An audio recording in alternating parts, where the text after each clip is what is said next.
I've never took part in something like this up until that point. So it was very interesting to kind of perceive a new level of creativity when it comes to artistic expression, musical expression, in general, projects like this. Of course, we've all seen like DJ sets, right? We watch DJ sets sometimes.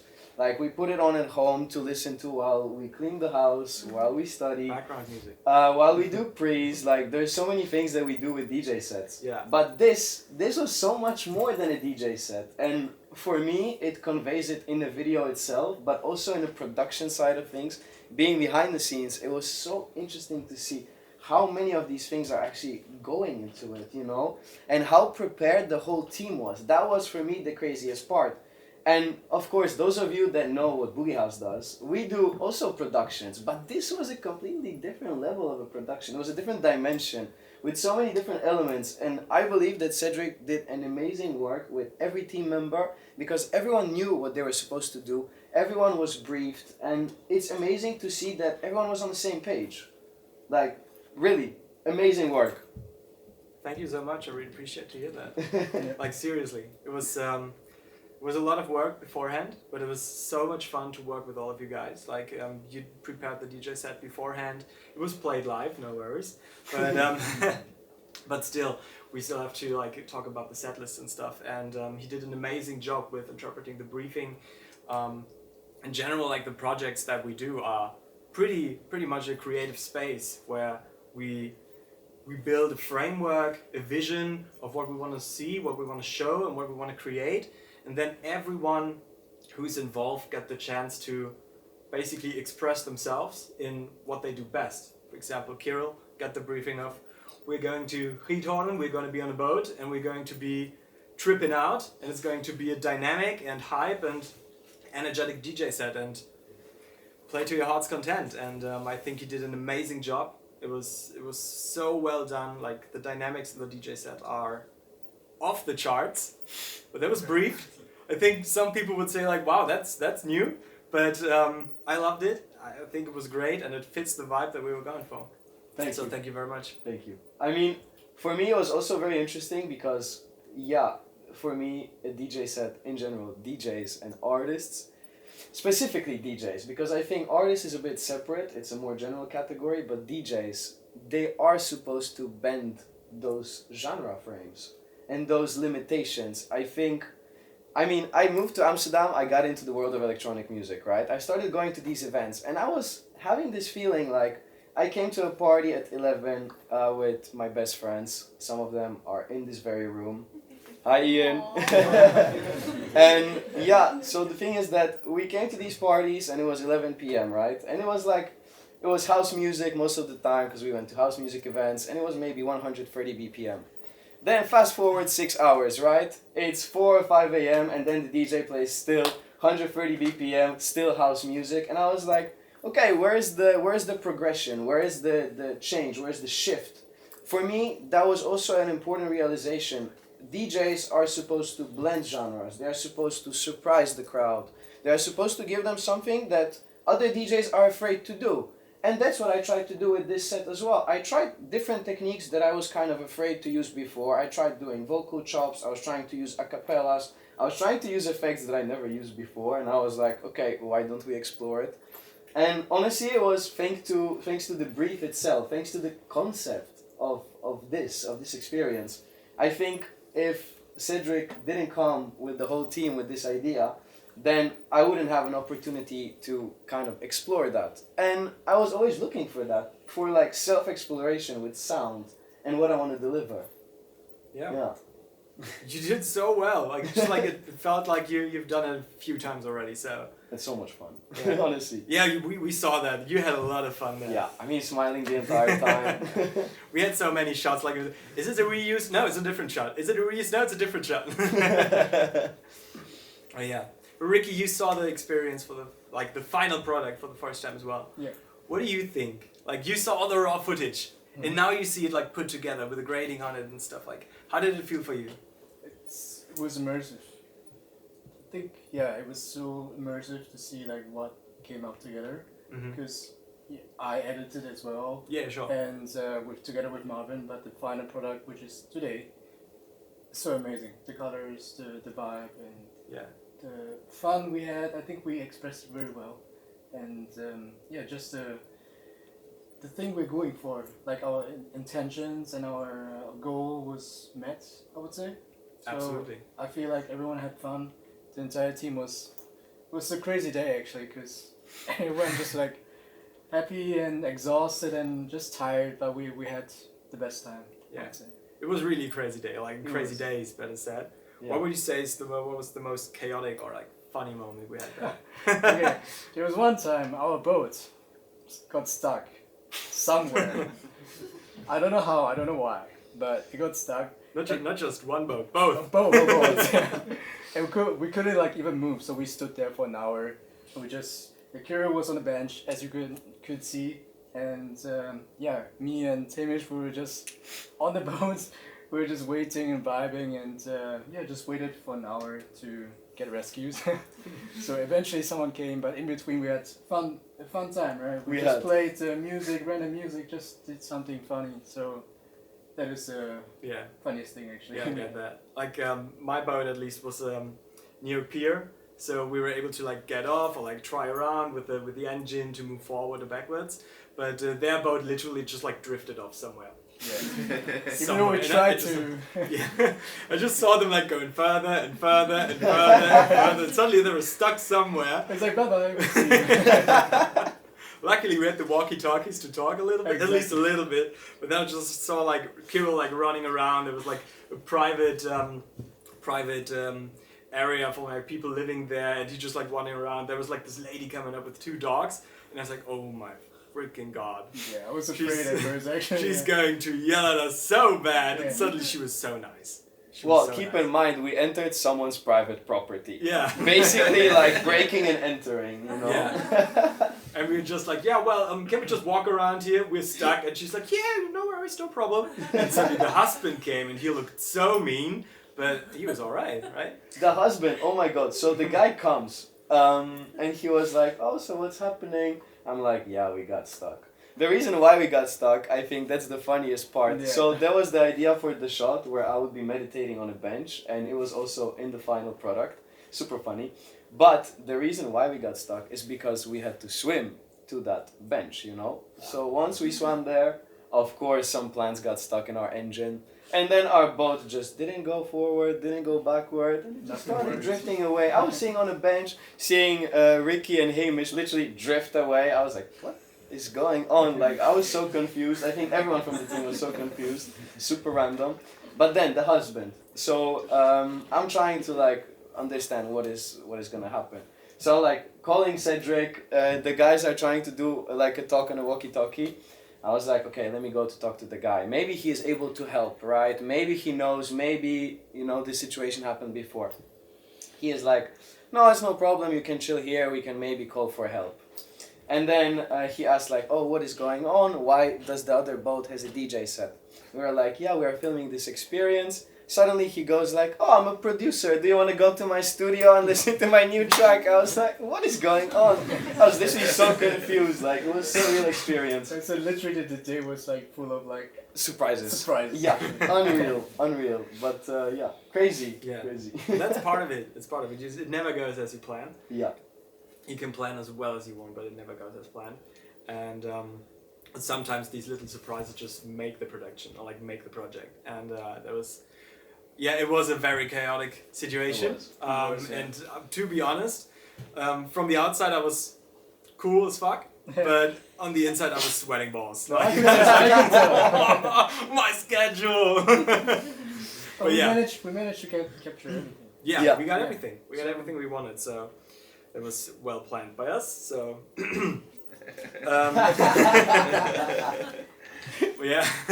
So we got 2 perspectives here. We got a DJ with a very creative brief and a videographer with also a very creative brief, to be honest.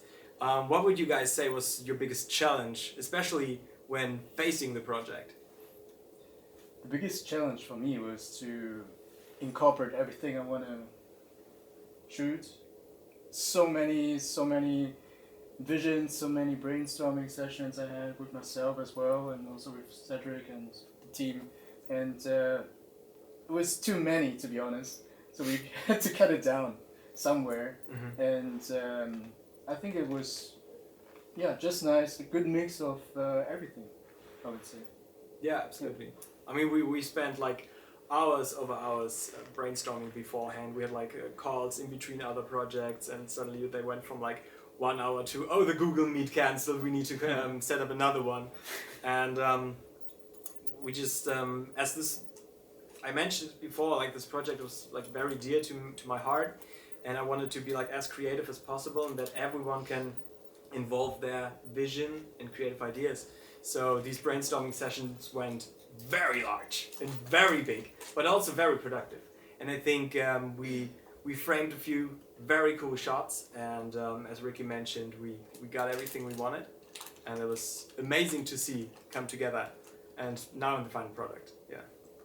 So cool. Yeah. Really What about you, Kirill, music-wise?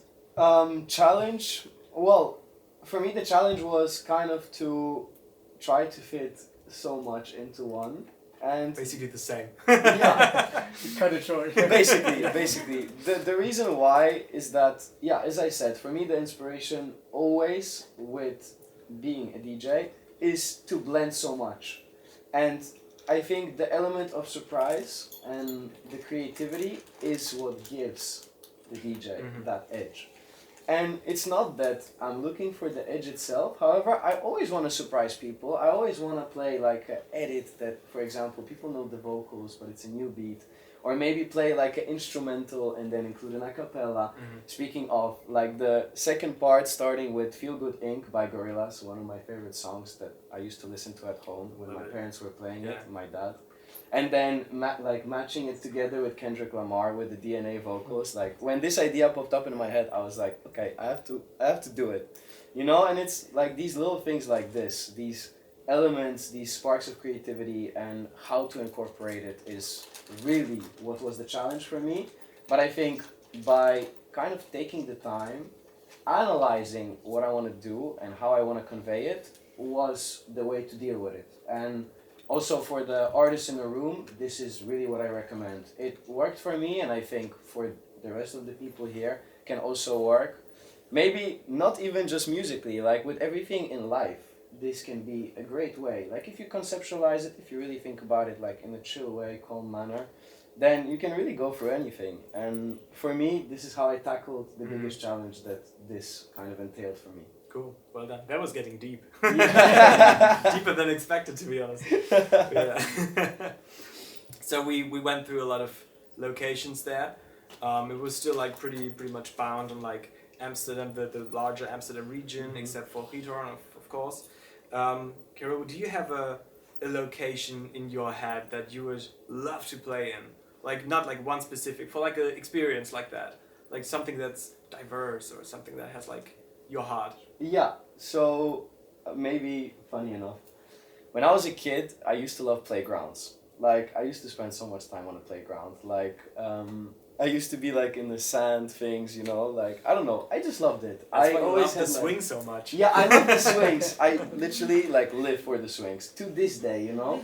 Every time I see a swing, I'm like, yo, we have to go there. That's what you said as well, right? I mean, yes. Every time I see a swing, I have to hit it, you know. And for me, thinking about it. No, but coming back to Earth. So I think I would love to record a DJ set in like the biggest amusement park that there is. Maybe like Disneyland. I think that could be so dope. I don't know. And then like match it with this playfulness of music as well. I think that could be such a nice concept. Yeah. Yeah. Actually, So Disneyland. actually, that's pretty funny that you said that, because I was thinking about the Europe Park in Germany. Yeah, of course. Yeah. It's huge. It's huge.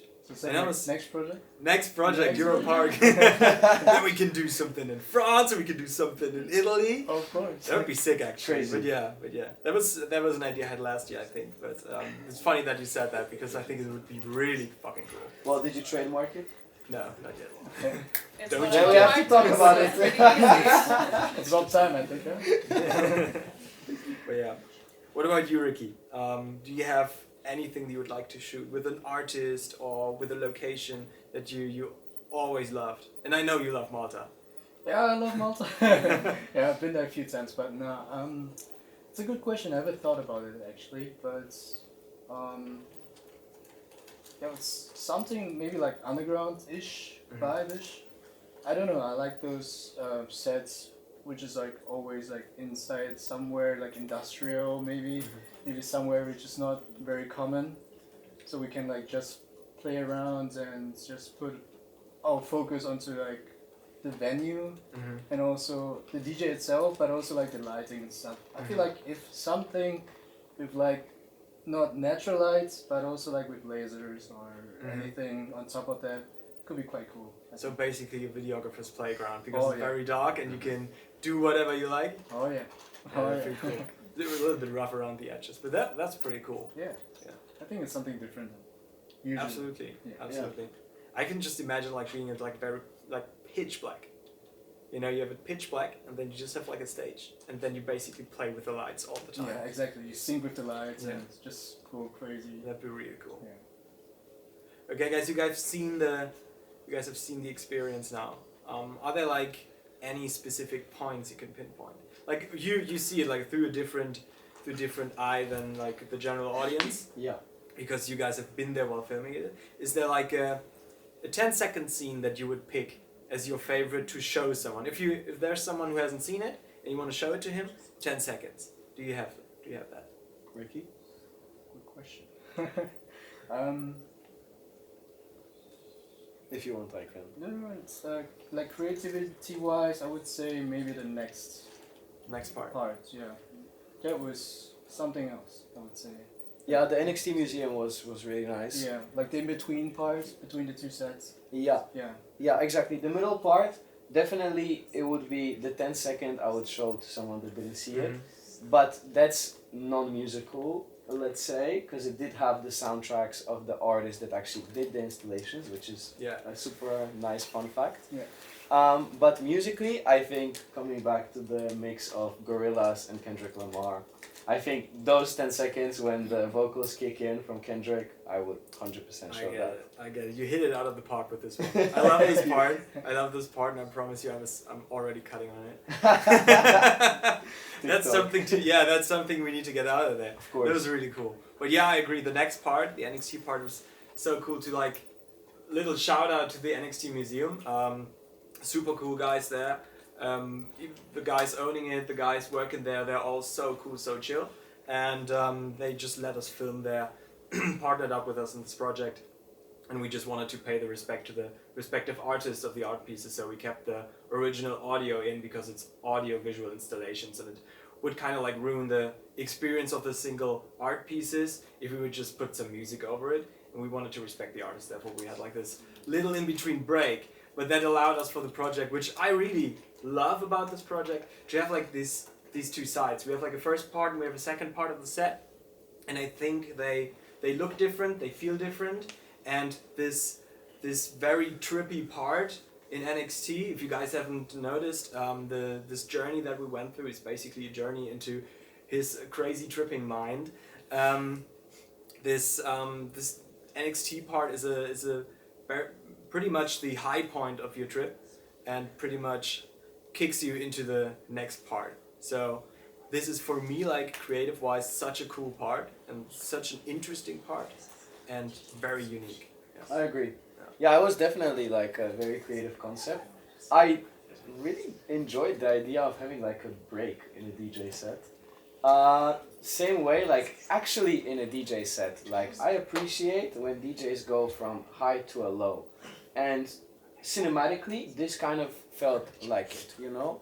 It was kind of moving on from very high ending of the first part towards this NXT museum section, which, yeah, to be honest, like filming it was as cool as seeing it now, because of the installations itself. They were very, very interesting. Yeah, and I would also like to say that this was crazy to come up with a concept to film it in NXT museum. That actually was my first time, and I really, really loved it. Yeah, it was pretty cool. Yeah. I could have spent like the whole day there, to be honest. Oh yeah. Just like he loved it. Like he went inside and was starting shooting everything. Marvin as well. Like we went inside this one room where all the rings were turning. Yeah. Julia as well, like everyone who had a camera was suddenly like stuck in this room. It was amazing to see. And then there's like this massive stage room where there was like where the poster was shot as well, where they had like this moving video playing in the back. And it was just like you could literally like stand there for like 10 minutes, and it was all the time changing. The music was changing, the visuals were changing. So there was like I could have spent like hours in there. I mean, we did, but even more. I feel like the ideas we had, like in between, and just like to ramble up the ideas like on the spot. Yeah. It was so cool. Like just creativity wise, I think we hit it on the spot. Agreed. Yeah, you guys did amazing. Thank you. All right, I think that sums it up. Yeah. Thank you very much, guys. Thank you for. Thank you guys.